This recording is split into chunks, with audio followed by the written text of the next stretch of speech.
Welcome back to the Lanterne Rouge Cycling Podcast with Benji Naesen. This show is supported by our show partner, Lacole. Stage 9, from Cluses to Tignes, this is the recap. And the last stage before the rest day, we'll have the rest day recap tomorrow. We'll take stock of our Velo Games teams. Mine is in absolute tatters once again. But this stage, 145 Ks long, a shorter one, but the back end of this is the third day of hard racing. They have a long climb, Col de 10K, 6% descent, Col du Pré, Cornet de Roselon combo that we saw on the Dauphiné, 12.5Ks, 8% straight into 6K, 6%, then a long descent valley in the flat valley, then the longest climb of the race so far, the Monte de Tignes, 21Ks, 5.5%. It was where Primoz Roglic had been doing his recon rides for like a month and where Jumbo would have been planning an attack, but not today because he didn't start the race. Mathieu van der Poel also did not start preparing for Tokyo. But yeah, the climb's very gradual with a flat finish. What did you make of MVDP abandoning Benji? He didn't even pretend he had knee pain. He just said, I'm going to the Olympics. Do you expect Merck's outraged comments? Probably not because it's Van der Poel, but in all honesty, Van der Poel should do what he wants. I don't care. He should go for the goals he plans for himself. He gave us wonderful things, and I'm thankful for that. If he wants to leave underwater stuff now, that's good because I didn't expect him to do much from this point onwards anyway. We've got like 2-3 stages where he could do something. So, yeah, I find it a good decision. I think that it's wise for the Olympics. And as a consequence, I also think that it's wise in the long run because perhaps it's not ideal to try and go for 3 weeks the first time you go to the Tour de France if you've got other plans just after, stuff like that. And yeah, all in all, I find it a good decision. Nothing more than that. The break, Benji, we thought a break was going to win and it'd be a large group, mainly because UAE don't have to pace anything really. Pogacar just got such a huge gap that even someone on 10 minutes, I mean, why do they really care? And even if they get close, he can beat them later anyway. So how did the break initially form? And was it as long as yesterday or the other day where there was like they were fighting for an hour and a half? It was a very long break fight, to be honest, and it started off quite simple. We started seeing two riders go off the front. I think it was Ballerini and Sweeney, and they had a gap for quite a while because the peloton wasn't planning to directly start attacking. You see on the profile of the stage that you got a flat section before the Côte de Moncy, and people want to wait until the climb starts to send their climbers in the breakaway. And to make sure that happens, we saw Israel Startup Nation move to the front of the peloton, set Greipel at the front, their GC leader, and they had him pace until the bottom of the Côte de Moncy with Sweeney and Ballerini like 27 seconds ahead or something, just for the attempt of trying to make sure that it all stays together for a bit until the climb starts, and then they can start attacking with Dan Martin and Michael Woods. They tried with both, and eventually Woods was the one that hit the front most of the time. Then Martin was in there for a bit, but the next descent he's not going to be there, so I guess he was gone pretty soon. But the rest of the break formed very gradually, people attacking left and right, and also the fight for green Karstad, because we've got that intermediate sprint after the Côte de Moncy, which means that climby sprinty boys, as we call them, decide to try and go in breakaways. And we saw Matthews and like 3 teammates of a bike exchange setting a pace at the front of the group and trying to get away in a second group that way. And Colbrelli was there as well with teammates. He had to do most of it alone though, because Dylan Teuns was there, but he wasn't there all the time. Dylan Teuns was not on the level of yesterday, but I can imagine that he's probably had a pretty rough day yesterday trying to get that victory. But all in all, that battle came together, and for a good half an hour, break fights were going on. Matthews trying to attack, Colbrelli trying to attack, and their teams trying to work together to try and attack against each other, basically. And going towards the intermediate sprint, then we have those two teams at the front of the race, in the front of the breakaways, because still a lot of teams at the front before the peloton or a lead group. I think a good minute and a half at that point. And we saw that Colbrelli and Matthews were prepping for it. Matthews had his 3-man train going towards the intermediate sprint, Colbrelli in the wheel of Matthews. And then something shady started happening. Matthews goes past his lead out, and he's on the left side of the road. He deviates from that point to the entire other side of the road, basically almost pushing Colbrelli in the barriers.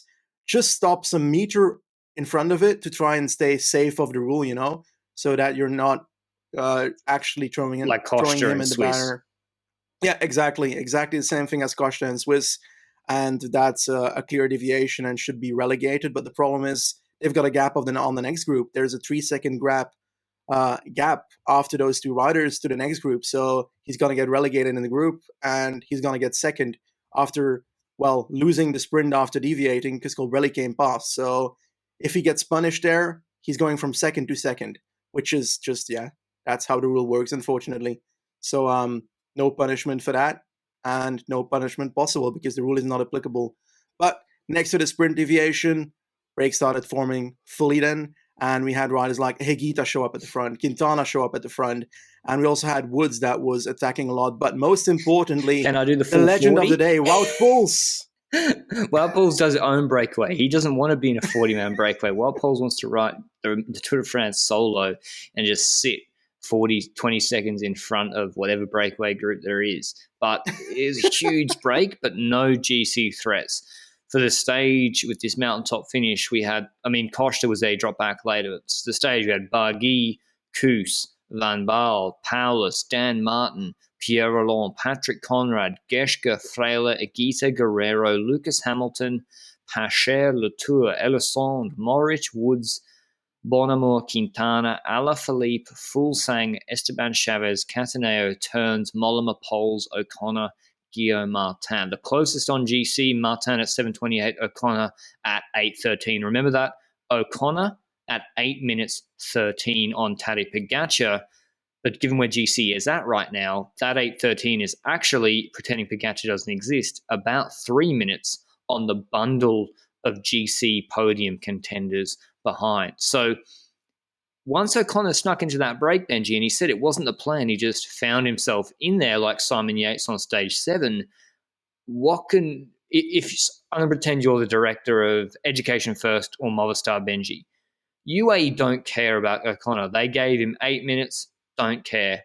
Would you have, when it got to 5-6 minutes, sent a rider up to pace a little bit harder than UAE, or is there just nothing you can do? I don't think I would.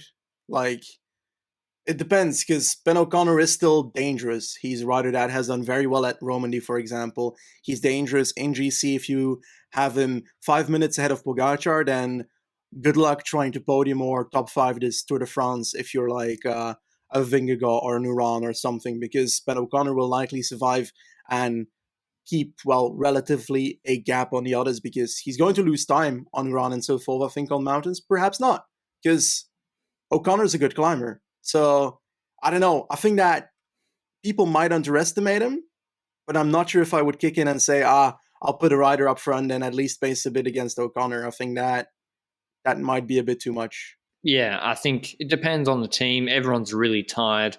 I think it's just one of those things where O'Connor's smart enough to get in that break, and Guillaume Martin is as well. But, maybe, I guess, Lopez rides like that, they're just too far on GC. Before we get into the break, beginning to attack each other, I'll mention our show partner, Locol. They produce performance cycling apparel produced at the base of Monte Grappa in Italy. If you want to get some Locol kit, you can pick it up using our code LRTDF20, which can get you 20% off all items, even if they're already discounted. But the break, Benji, again, you mentioned Wout Poels. Why are riders attacking with 90 Ks to go? They're not attacking the group of 40. They're attacking when they formed a group of 5. We had a group of like Quintana, Poels, Higuita, Woods, O'Connor, Hamilton. And Quintana just refused to work with the group with 90 Ks to go in the rain on like Col du Pré. What's the rationale for them attacking so early? Well, I think that Wout Poels' goal is different from people that are in the other breakaway part, like Higuita and so forth, or aiming for the stage win. Wout Poels is not, so he needs to attack early. The problem with Poels is that he attacks way too early. Like, he started attacking 30k in front of a K1 point to try and get that K1 point. That's not going to help too much. It gets you an advantage on people, but the people behind you will also, if they're having the goal of K1, also go for it. We saw that at one of the early K1 points where Wout Poels was going for it, and he was trying to get those points, and Quintana attacked from behind, trying to get those points instead. He attacked away. Woods was also mingling about in those sprints, and Quintana had the sprint of his life against Poels to try and get the K1 points there, and just about lost it on the line. I think he's still preparing for the intermediate sprints. But Wout Poels takes points there, but the problem is that he spends so much energy at the front, 25 seconds ahead of everybody, that the climb afterwards, he just blows up. And then you've got a situation where Quintana's lonely at the front for a bit, and we see Higuita flying from the back straight to the front. O'Connor is making moves in the back as well, and slowly but surely catching people. Woods is in a descent, so he's losing plenty of time. I think in one descent he lost 4 minutes, not even joking. And we've got an interesting KOM battle today. I have to be honest. In the end, Nairo Quintana took most of the KOM points and is now the new polka dot leader. We have Michael Woods sitting in second on 42 points, and Pulse's early actions of going too early is what leads him to 39 points only. And O'Connor is actually out there as well, 24 points behind. So it's a fierce battle there, and I look forward to seeing where this goes, because in previous years we had Pogacar already fighting for it as well, accidentally, because he got too many points on the climbs, because Jumbo pulled him to the line every time to sprint for KOM points. And as a consequence, he was closer, but this year he's on 10 points, so 40 points behind already. But the problem is, I think you told me this, that most of the KOM points are in the final week, right? Well, on Mont Ventoux, the second ascent, there's 40 points available, and Quintana's got 50 total in 9 stages. So the stages, like stage 11 got a lot of points, and then stages 14 to 17, or 18 rather, 14 to 18, there's just like 160 points available. So maybe if you want to wear the jersey for a day or two, for sure, going hard today is, and sacrificing the stage win like Poles, maybe that makes sense. But if you want to, I would have gone for the stage personally. You'll pick up enough points. The battle for the polka dots will be won in, if you actually want to wear it in Paris, it'll be won in stages 14 to 18. So I feel like, you wouldn't have lost the polka dot battle if you rode a bit more conservatively today, if you're Woods or Poles. And we saw yesterday, Woods rode really aggressive early, attacking early, got caught by turns, dropped. We saw a similar thing happening today. Ben O'Connor seemed to ride within his limits, and he's like 6'2", 188 centimeters, bigger guy, West Australian. And then you got Higuita and Quintana. We don't need to tell you how small they are. They were attacking him on virtually every descent. He looked like, maybe it was the crest of Rosalind, Benji. He had the brown gloves. Someone in my Discord made a Bernie Sanders meme. O'Connor was furious with this big brown glove he couldn't get on his left hand. In the Asia, it was a beautiful brown kit. And he was having trouble in the descents. They dropped him multiple times. He'd come back on a flatter section with more sort of flat power. They drop him again, and it's very technical off the end of Rosalind. And I think the only threat to that group, they dropped Woods. I think Woods was losing so much on the descents. Yeah. You calculate it. Like how much are we talking when he's actually losing on these descents? Like he started off he was at the top a bit behind the front riders, I think 30 seconds, and by the bottom he was in a group 4 minutes 30 behind. So that's a lot. I think that you have to add to that most likely if you're on 2 minutes, you're going to take it easy anyway, or easier or safer, because at that point you're like, I'm not getting back anyway, so I might as well just save energy for the coming days. So I think that's a bit bloated by that effect, but crazy descending at the front. Higuita riding 80k an hour in wet descents. It's crazy. I was scared. The bouncing cheetah Higuita was in the descent. That's his new nickname, okay? Little monster. No. The bouncing cheetah Higuita it is. And he went crazy, and he dropped Quintana, who's actually a pretty good descender, because they were dropping O'Connor behind, and O'Connor was on 30 seconds at the bottom of it was a long descent, and he had to crawl back in the plateau section towards both Higuita and Quintana, for example. So those two riders are what's left at the front of the race. Those are the ones that are going to be fighting it out, because the next group is roughly on 4 minutes with the climby sprinty boy, Colbrelli, or shall we call him the sprinty climby boy at this point? No, he's just a pure climber right now. He's dropped Alaphilippe, Fuglsang, Chavez. Alaphilippe in the rain is a bit of true. Turns, he's tired from yesterday. But yeah, the next threat really was that group, which had sorry for the domestique, I didn't pick up his name, but Guillaume Martin had a cough at his teammate pulling for so long today in vain, and they just never got any purchase on that Woods, Quintana, Higuita, O'Connor group. Hamilton dropped out of that group. So yeah, they go into Rosalind.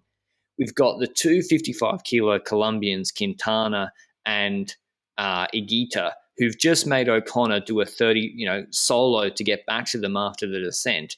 We've got a 21k, 5.5% climb. This should be, you're thinking, game, set, and match for the Colombians. The problem is, and this is what doesn't make sense, Benji.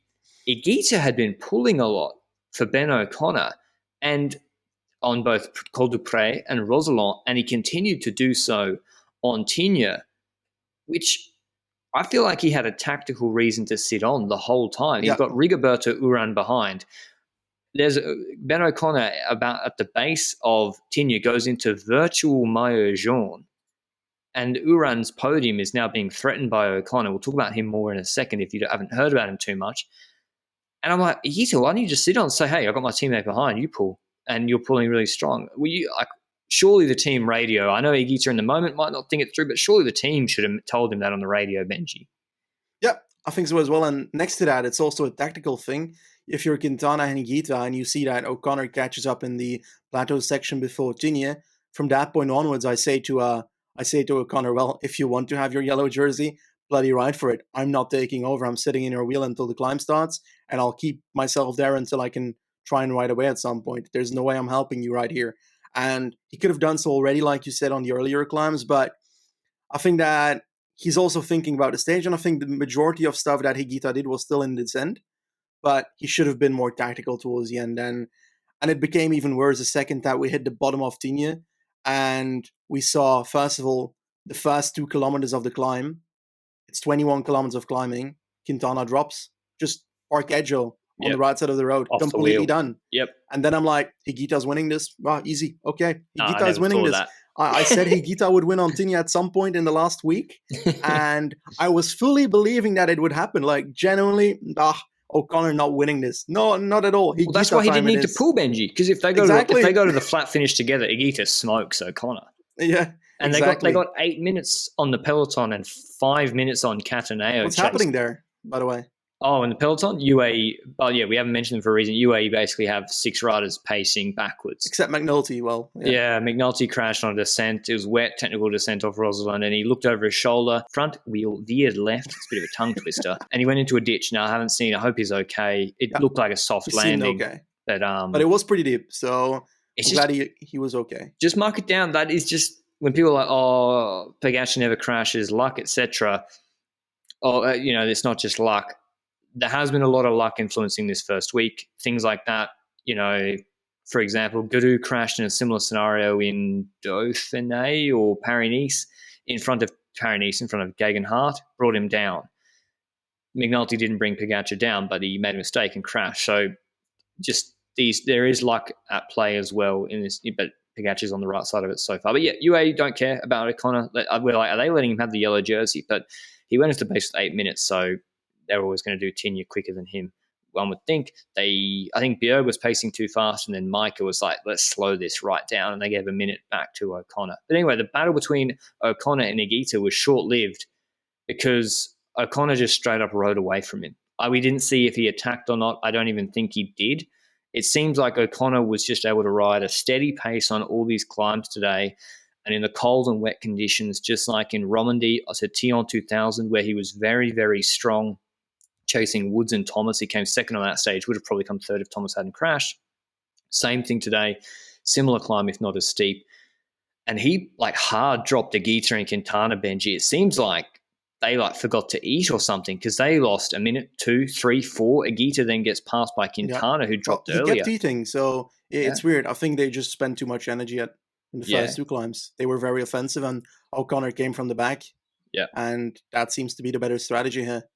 And that's all that needs to be said, really. We don't need to describe half an hour of Ben O'Connor riding solo, but the big Australian takes a huge stage win, now winning a winner of a Giro and a Tour de France stage in less than a year. A guy who was out of contract at the end of last year on NTT. Agile Citroën gave him a 1-year deal. He then started riding really consistent in the 1-week GC races, 1-week stage races this year.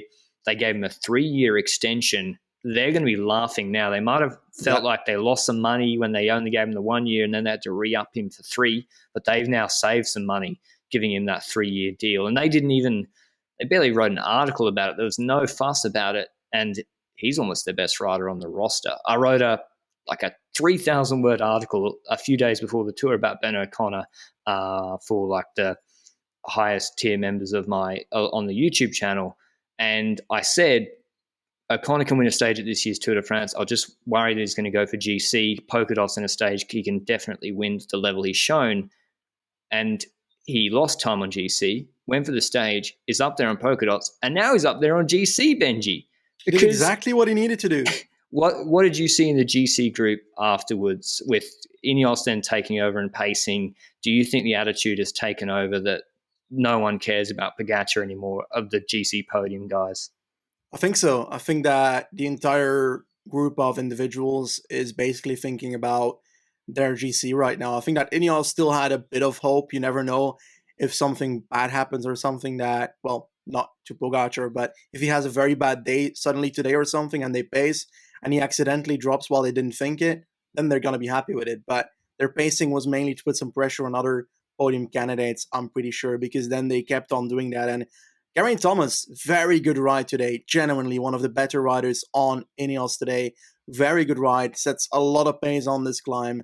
And they were prepping something. Carapaz would attack at some point. You would know it from that point onwards.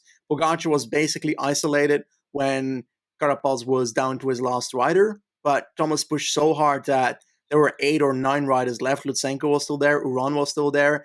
Vingegaard was still there. I think that I'm missing a few names, but there were other people still there. I don't know who I forgot. Mas was there. Kelderman was there. And I think that's a group. And we see all of a sudden the attack from Carapaz. Well, we didn't see the attack like that. We saw at a certain point that he was 5 meters ahead of the group together with Pogačar on his wheel. And what happened next? Well, he basically just didn't have the legs, and it's not surprising. He's not looked on a listen, Pogačar's been on an insane level, that's for certain. But Carapaz hasn't been able to put time into Wilco. He did actually at the end today. He hasn't been able to put time into Uran and Enric Mas in 3 days of attacks. So that, I think, is not the level you would expect of Carapaz, particularly when Ineos had kind of set it up. I do feel like he's been going very early, and then he gets brought back, and then he's kind of isolated and he fights out amongst himself. Vingegaard we saw dropping off the back. Unfortunately, the camera work was a bit annoying. They preferred to have a motorbike focusing on Cataneo coming 5 minutes after O'Connor than showing the podium GC battle. But when Carapaz got brought back, Pogačar was kind of left dangling off the front. He kept riding his tempo. He looks back. He sees he's got a 10-meter gap, and then Pogačar just rides away. And all the other GC podium guys don't even react. They don't. It's rational. What they're doing makes complete sense. If you're going to win the Tour, if you're not to beat Tadej Pogačar, it's only if he crashes, right? And if he crashes out, it doesn't matter if he's 8 minutes ahead of you, 20 or 30 minutes ahead of you. If you're second, you're going to win the Tour. So you may as well focus on the guys around you. I know that's defeatist. It's the end of week 1, but come on, they're 5 minutes behind him. It's time to get something out of the Tour. And yeah, he just rode away from them. And it was crazy. Luckily for Ben O'Connor, he had enough of a time gap today. He wasn't going to take back 7 minutes today, mate. Eventually, we lost 3 kilometers. Yes, anything's possible, mate. Anyway, we didn't see anything. We saw Vingegaard dropping, and then we didn't see anything until the static cam at the finish line. And we see the groups pretty much together. So maybe they attacked each other. I think Mas had attacked, and then the other South Americans had joined him. But yeah, they all came together over the line, except Kelderman lost a bit of time. Here's the stage results. Ben O'Connor winning 5 minutes and 7 seconds ahead of Mattia Cataneo, 5:34 ahead of Colbrelli. Colbrelli beat Guillaume Martin out of the break on this climb, which is crazy. Bonamore 5th, Pogačar 6th on 6:02. So Pogačar finished and took another 32 seconds on Carapaz, Vingegaard, Mas, and Uran with virtually no effort. And then Quintana Guerrero. Kelderman lost 13 seconds actually on Carapaz, Vingegaard, and Mas. Gaudu lost a lot. Gaudu lost nearly a minute, and Lutsenko lost a full minute. So today has actually been it's almost the biggest GC shakeup of this first week, with Ben O'Connor, Pogačar still first, Ben O'Connor leapfrogs 12 spots into second, 2 minutes and a second behind Pogačar, 3 minutes 17 ahead of Uran, and 3 minutes 31 ahead of Vingegaard. They all move up. Mas moves up. Lutsenko moves from 3rd to 8th, now on 6:12. He's behind all of Kelderman, Mas, Carapaz, Vingegaard, Uran, O'Connor, and Gaudu loses places as well. So I think Who are you now looking at as, without taking away from the rest day recap tomorrow, Benji? I think I'll ask the proper question. Is Ben O'Connor an actual GC podium threat now with a 3-minute 20 advantage plus on all the other podium contenders? No. Top 5, yes. Top 3, no. I think his time trial is not good enough. I think he's going to lose time in the time trial. I think he's going to lose some time in the climbing.